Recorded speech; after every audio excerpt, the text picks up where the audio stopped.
Hi, everybody. I am Michelle Hill, your legacy builder at Winning Proof, and I am here today with Joshua Hernandez. And I'm going to read Joshua's bio and then I'm going to greet him. Joshua E. Hernandez is a certified financial educator and has owned a financial literacy firm for almost 2 decades.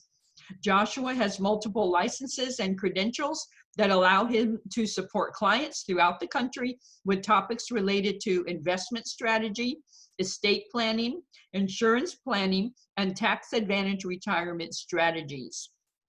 Joshua has found a passion for helping professionals with an interest in becoming a financial educator, including the tools and support they need to succeed in the financial industry. And I have to add to that I have known Joshua, what has it been now? Almost 20 years too, about 15, 16 years at least.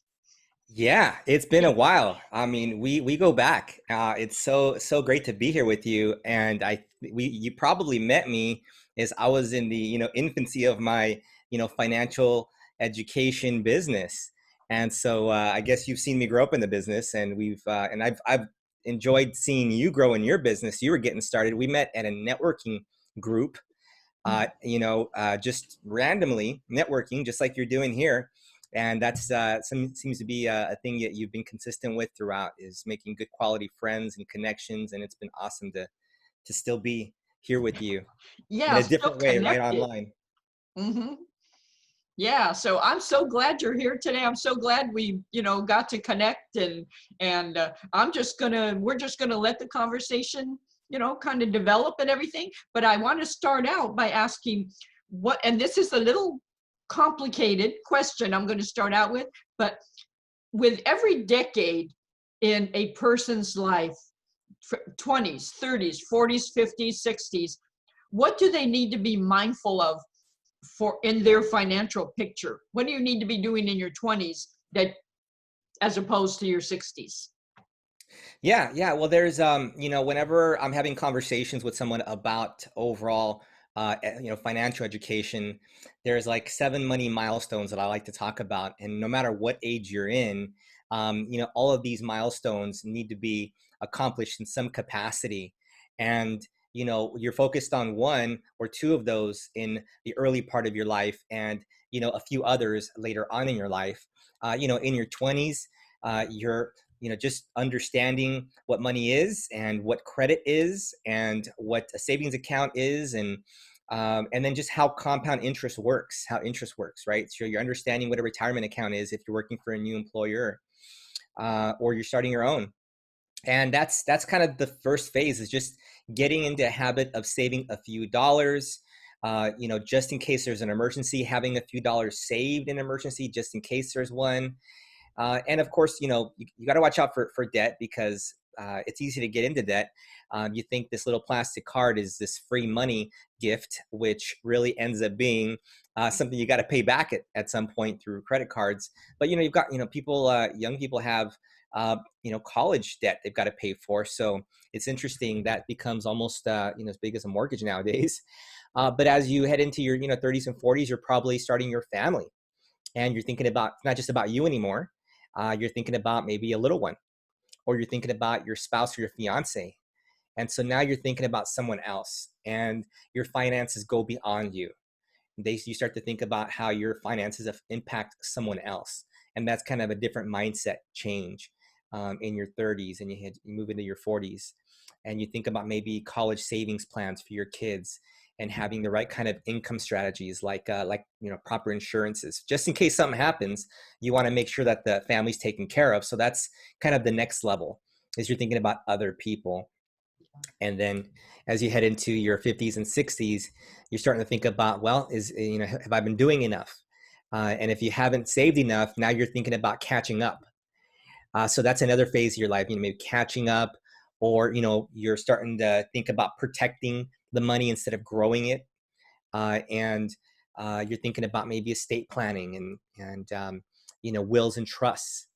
And then you've got that last phase in retirement where you're actually living all these ideas and dreams you have of, one day I'm going to get to this point where I don't have to work anymore. And that's a matter of like protecting what you've got, making it last. And then, healthcare expenses, right? Making sure that if you end up in the hospital, you've got these insurance policies that, take care of taking care of the medical bills and long-term care and those kinds of things. So that was kind of an open-ended question, and I kind of gave you a summary of different phases of our life, and maybe just a summary of how I think about them. And yeah. Yeah, that's perfect because I'm a big Dave Ramsey follower now and Chris Hogan. So I don't think a day goes by when I don't listen to at least a clip. And it's funny because my son Daniel, and I gave him Total Money Makeover almost, I don't know, 15, 16 or more years ago. And he grabbed onto it and he follows it. And then I forgot about it. I should have kept a copy for myself. I'd probably be in a different position. But now that we're having a weekly call, it's come full circle. And so Really? he got me interested. He's considering doing a Ramsey plus or a Ramsey seminar, being a coordinator and stuff. So now he got me back into like, maybe I better listen and stuff like that. So that's really interesting how that happens. But what I want to ask you is that what do you see the biggest mistake that people make in their financial planning? I think the biggest mistake, starts with mindset and, just thinking about the topic of money. And some people have this false sense of idea about money. They think, there's some negative annotations to having money. And, we always kind of would like to have it, but really, if you put, an emotion to it, some people don't have the right emotion connected to money. They might think, money is greed, or, people that have money has a negative connotation to the kind of person they are. Maybe they got it in a bad way. So that, I guess that's the first thought process, is money is kind of an idea. And you find the most successful people that have been successful with money, it becomes an idea. They use it in a certain way. They give it good ideas. They give it a good feeling, and it's kind of a little woo woo when you think about it. But it's possible. You can, things become easier for them when they have a certain mindset. And then just a little planning, just a little basic planning when it comes to money. And probably the biggest issue is going to end up being, after that, is debt, right? So they end up using money when they don't have the money to use, meaning they put it on debt, and then they end up having to pay high interest rates on that. So I think sometimes, kind of like in the market, sometimes you can do very well in the market by simply not really making a lot of money, but avoiding losses and finding ways to avoid, major risks. You can get ahead in the market. You can, when it comes to saving money, you can, do really well by simply avoiding, paying high interest on, debt, and avoiding some of that. So maybe there was 2 to 3 answers to that question. No, that's great. Yeah, and I do think it starts with mindset, because if you have negative feelings around money, then it's going to affect all the decisions you make. So, do you see that in your practice, in your in your firm? Do you see people coming like Chris Hogan has, panicked or pumped? So do you see people coming to you in a total panicked state, and do they expect you to magically wave a wand and make everything better in a month? Do you see that, and how do you help people like that come to you? Yeah, they do. When people come to me, they want help, and they come to me for a variety of reasons. One is because either they're panicked, or two, they're doing well, financially, but they're uncertain, right? And they want to make sure that, they've got this nest egg that kind of can last for them. So do people come to me panicked? Absolutely. And do they want me to fix it like today and get a magic wand? And most of the time my magic wand, isn't working properly that day, so I can't fix it that day. But, most things are fixable. I mean, everything is fixable, but most things are fixable, if you just give it a little bit of time.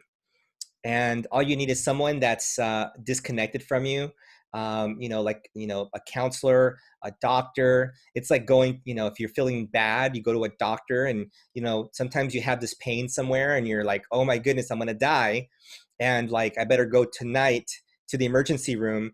And the doctor checks you out and it says, no, you're okay. Just do this and that, and you'll be fine the next 48 hours.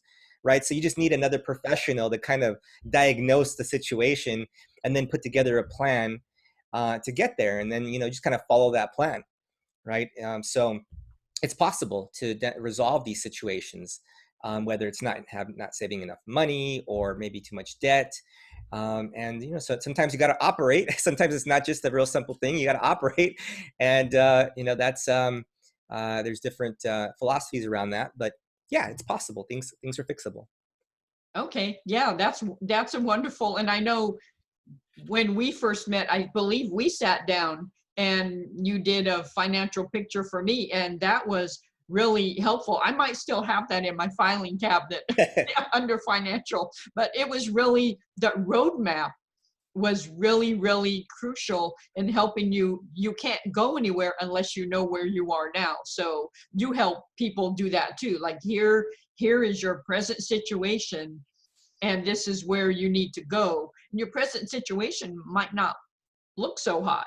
So you help them navigate to where they need to go in the time they need to get there, correct?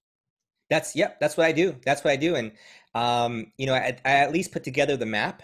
Sometimes we'd like to get there a certain a point or time in the future, and maybe we don't have enough to get there that quickly, and it may take a little longer to get there. So I at least help with some clarity. Here's what you got to do.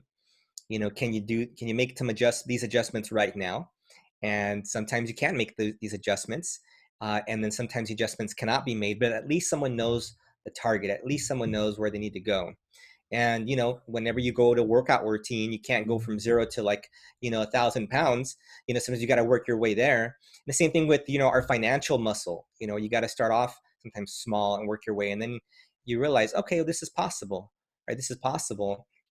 So a lot of these financial plans are like me putting together GPS, right, to wherever you want to go. And throughout your life, you're heading along the road, and there's accidents that happen, there's storms that happen, and it's helpful to have a coach with you along the way, have a financial professional with you along the way, to whenever those accidents and storms come around, you've got someone, someone to support you to get you through those times, and you're not alone. So I highly recommend. I mean, there's a lot of resources out there that give people a chance to implement different ideas and strategies, but I've always liked having someone to help me and guide me, and so I encourage people to have some kind of coach. It may not be me personally. You might find someone in your local community. That's great. Find that person that you connect with to help get you through, put together the map, and then get you through that.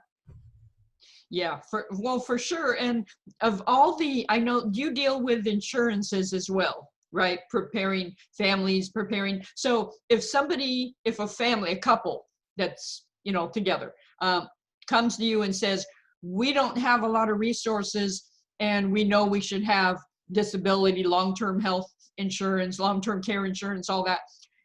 Which is and I know this is a really hard question because they need them all, but which is the most important insurance to have if you can only pick one, as say a couple in their 30s or maybe even 40s? Yeah. Is that Well, answerable? yeah, sure. Well, the health insurance is really health insurance is really important, and typically you get some form of health insurance through your employer.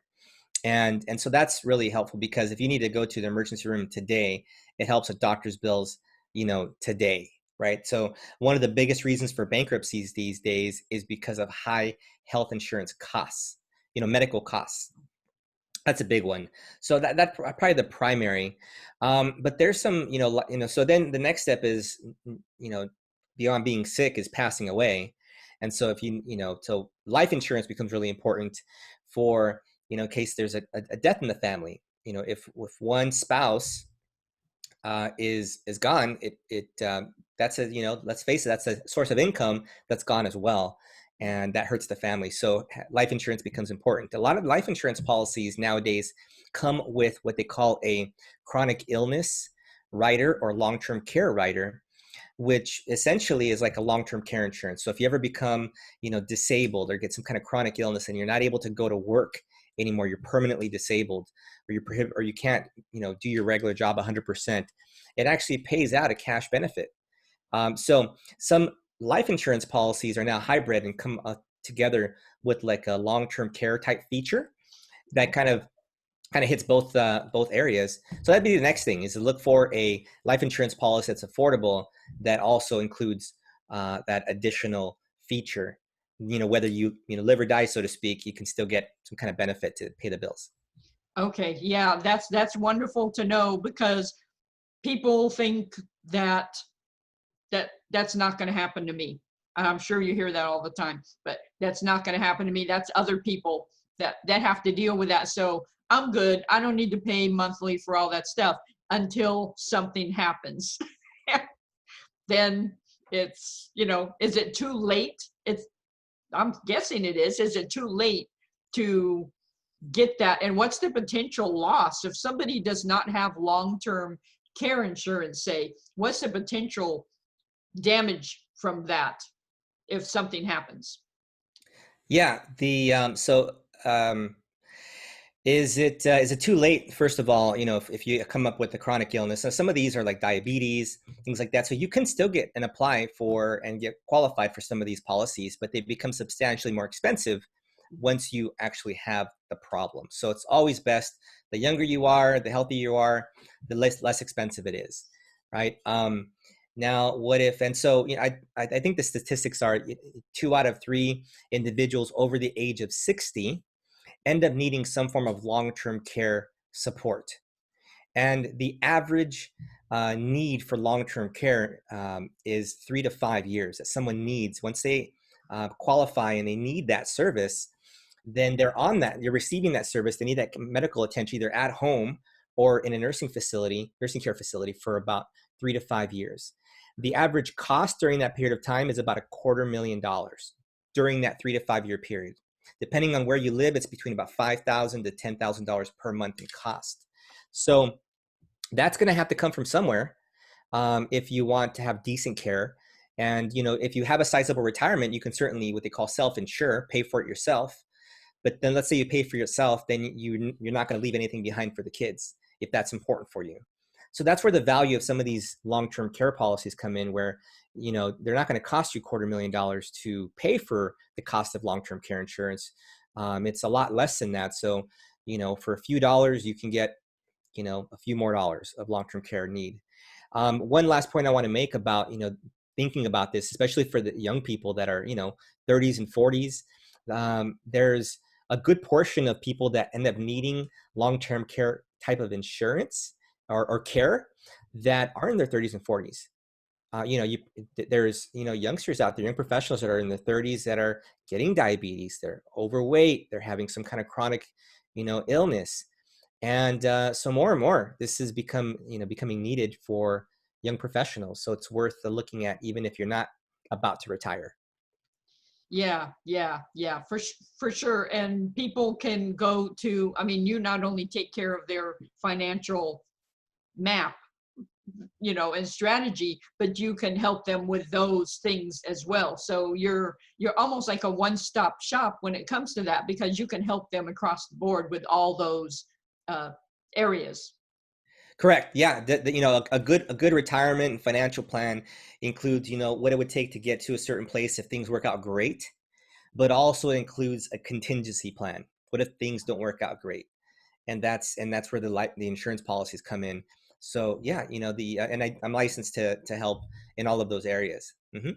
Okay, that's great. And can you share, now this is a probably going to be hard to pinpoint, but can you share a success story from maybe a couple who have been with you from the beginning and where they are now, and how they position themselves, how you help them position themselves for success as they've gotten older? Absolutely. Yeah, I've got clients that have been with me for just about the entire time I've been, in the industry. It's, I was in my 20s and they were in their 20s when I got started. And that was pretty neat to see that happen. And they're still with me. And I've got many clients that have been with me for many years now. But yeah, it was great. They, young couple, and they had their first baby boy, and they had two dogs, and they started a savings account, and they implemented a couple of insurance strategies. They were just qualifying for their first condo, and they've just been very consistent with just contributing and contributing. And they didn't start with a lot. They both, I think, started off with a couple $100 a month, and then she got a raise, and so she added an extra $100 to her savings plan, and he got a raise, and he got an extra $100 to his savings plan, and then he ended up working for Amazon over the last few years, and become a manager in that at Amazon. And now he's doing very well, and they're maxing out their 401ks now, and they're maxing out all their retirement accounts here. And now the opposite problem is happening, where he's having tax problems. He's making so much money that we're trying to find tax strategies to reduce his overall tax impact, which is pretty cool. I specialize in some of those things as well, but they're on track. They're still they're I'm in my 40s, they're in their 40s, and they've still got young kids, right? So they're not at retirement yet, but they've built a substantial nest egg and retirement plan, and they're on their way. And if they even want to, they could retire early. Now not everyone goes through that, that series and works for these large companies and do these great things. And it's okay to just continue to be consistent with what you can. And it's never too late to start. Starting today is okay, than not at all. Yeah, it's never too late to start, because I think some people get to a certain age and they think, forget it, it's not going to happen for me, and they get that defeatist attitude.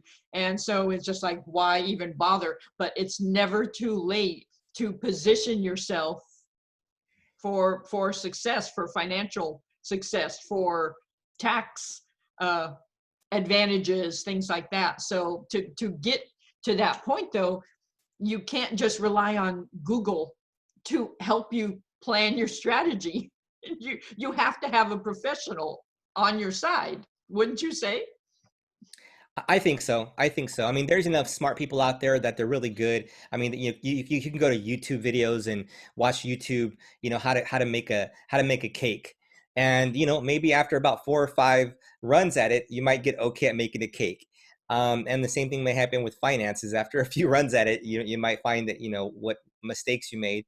But imagine having a chef there next to you, showing you, here's exactly what you need to do to make that cake, and so you don't have to try as many times. So that's where having a financial professional can help you.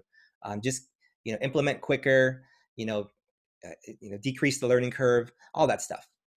Yeah, no, that's wonderful. And I want to turn a corner and just ask an opinion question. I'm just asking from one friend to another, because there's a lot. It's just you and I right now, right? Yeah. Yeah. Okay, so there's a lot of talk nowadays about cryptocurrency. We hear it's coming. We hear all kinds of different conflicting stories about it. What is your opinion about cryptocurrency? Yeah, cryptocurrency. It's a big deal. People are, it's on the media, and there's been a lot of forms of cryptocurrency that's evolved and come to life. Is that something that can be real? I think there's definitely possibility there. There's some value in what they're trying to accomplish, in the speed and the efficiency of this currency. Now, is that the one? That's the thing. There's so many that have come to life and then gone. Unfortunately, people have lost a lot of money by putting money in the wrong currencies. So is there potential? Absolutely. Do I know which one it's going to be, and how to go about doing that? I don't have a definite opinion that I can recommend to you right now. There's certain people that are just very, you know, focused on this is the one and this is how to do it, and they've had success, and that's great. But there's something to be said for the things that are working today and what you can use to buy things right now that still work, and that we have, laws for, and restrictions and supervision for. Yeah, true, true, true. So here's I'm going to fire some personal questions at you. I'm Okay? ready. Okay. Well, are you a morning person or a night person? I'd say I'm a morning person. Why? I love getting up and like I'm energized. And it takes me a little bit to be energized. And I like my morning cup of coffee, but my brain is fresh and it's alive, and I love getting creative. Towards the evening, it's slowing down. I don't want to do much, and lately I think I've been asleep by 10:30, whether I like it or not. So yeah, yeah. My honey's like, hey, let's let's go clubbing. I'm like, what? Let's so we met salsa dancing, she and I, talking about personal stuff. So we enjoy getting out on occasion, when things are open, um, and so we do less and less of that, but it's still part of our lives, and we enjoy doing that. Okay, yes, and I know you have a significant other, special lady in your life, and you have had a lot of adventures. So, can you share a couple of those adventures that you have been on? Because I've seen pictures online of you doing this really, adventurous stuff with your special lady. So, what are some of those things you've done? We're a big fan of hiking. We're a big fan of the outdoors, travel, right? So, me running my own business, and she also runs her own business as well. We have the flexibility to kind of come and go as we please. And so, we work hard, but we, play hard, so to speak. And we love the outdoors. So just a couple months ago, we were in Colorado Springs, Colorado, enjoying the autumn changes of colors. We've enjoyed time earlier in the year. We also at Glacier National Park, seeing that amazing place. We've so a lot of times our vacations are actually spent a higher sea levels of above sea level, where the air is thinner. We're working hard, enjoying the outdoors where it's clean. We love that kind of stuff. But we've enjoyed trips to, beautiful places like, Paris and, Hawaii and things like that. Those are obviously amazing places. So we try to get out every couple of months somewhere for either a 3-day weekend or, a 5-day, getaway. That is awesome. And I think, everybody should schedule in. I started scheduling in, and being, as you know, being an independent business person, I had to start scheduling in a monthly, what do I call it, detox and get out of Dodge day, I where remember that. yeah, because I posted it on Facebook. But it's so important to do that, to get deep, just detach from your business, just unhook. And do you find yourself like completely not thinking about business on your vacations, or does it spur your creativity to where you're like, oh yeah, when I get back I can do that and that and that? Or do you completely unhook? Yeah, I'll admit I'm always thinking about business for the most part, but I'm also thinking about getting away as well, right? So I put in hours, so I have the flexibility to come and go, but my mind is always thinking about how I can get better, how I can be more efficient, how I can help reach more people, and this technology allows us to do those things, things like that. So I love getting outdoors. And when I'm out there, I get a chance to just clear the mind, just be present. So that's an actual exercise and activity that's really important, just being present where you are at that moment. And that's really healthy. And then it allows me to think about creative ideas and being creative. And so I don't totally unplug, but I unplug. Um, I can turn the on and off switch when I need to, and it's great. It's super healthy. I think 3-day weekends, once a month, is probably the best thing that you can ever schedule in your in your monthly routine. I love that. And I talked to another, it wasn't a ghostwriter, but a fellow book industry person. And I said, and she told me that she goes, "Oh, I don't work weekends." And I was just baffled, like, how does that happen? How, I mean, I work 6 days a week and I don't know anything different. But she never told me how she does it. But I love the idea. So I love your idea about taking 3-day weekends, maybe one weekend a month, whatever it is, and just taking your business will wait for you. Is your business always there when you come back? Uh, what do you mean? Is your business, I mean, your business, like, it's there when you come back. You don't, it's not a dissolved, it's not, it doesn't fall apart when you take these vacations, right? It waits for you. Yeah, yeah. My business is built in a way that it's kind of working a lot on autopilot, and it just needs some support and maintenance and care. So that's kind of the way the business is built right now, and and it's great. It's great. So it doesn't fall apart. I don't have to worry about it falling apart if I take a few days off or a week off. Mhm. But the other great thing about having a virtual business, which I have and I highly encourage people to do, is to look at a way to be able to run your business no matter where you are. So if I need to, do something or get something done, I can do that from wherever I am by logging in for an hour and then, moving on with wherever I am. So that's another reason why I'm able to get out and do the things that I do. And I think, ideally, I think ideal business would allow you the opportunity to take a few days off or only work maybe 4 days a week, right? And have a weekend off every single week. That would be actually, I think, an ideal business for a lot of people and be a worthwhile goal. I like that idea. Definitely, definitely. Okay, well, I mean, how can people get in touch with you if they want to connect with you and say they've listened to what you have to say and they say, "Oh gosh, we need some help. We need some direction. We need a money map. We need," and they see the need to just assess where they are and put some things in place. How can people connect with you? Thanks, Michelle. Anyone's able to connect with me, there's no cost to have the conversation. I'd be happy to be a sounding board for anyone that needs just some guidance or has a quick question. So they don't have to worry about a cost from me.